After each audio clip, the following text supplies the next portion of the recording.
Allu Arjun, Rashmika Mandanna, ఫహజ్ fossil ప్రధాన పాత్రలో దర్శకుడు సుకుమార్ తెరకెక్కించిన పుష్ప 2 మూవీ డిసెంబర్ 5న విడుదలైంది. జనవరి 4తో ఈ సినిమా విడుదలైన నెల రోజులు పూర్తయ్యాయి. అయినప్పటికీ ఈ మూవీ కలెక్షన్ల ప్రపంచం కొనసాగుతూనే ఉంది. ముఖ్యంగా హిందీ వర్షన్ వసూళ్లు చెప్పుకోదగ్గ రీతిలోనే రాబడుతోంది. విడుదలైన 31వ రోజైన శనివారం ఈ సినిమా దేశవ్యాప్తంగా 5.5 కోట్ల రూపాయలు వసూలు చేసింది.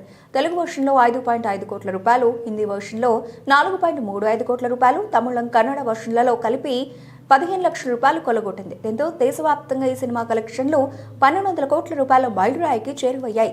శనివారం నాటికి 1199 కోట్ల రూపాయలకు చేరుకున్నాయని మూవీ కలెక్షన్లను ట్రాక్ చేసే శాఖలకు పేర్కొంది. ఇవాళ ఆదివారం కావడం, థియేటర్లలో ఇతర చెప్పుకోదగ్గ సినిమాలేవీ లేకపోవడంతో పుష్ప 2 వసూళ్లు గణనీయంగా పెరిగేందుకు అవకాశాలున్నాయని బాక్సాఫీస్ పండితులు అంచనా వేస్తున్నారు.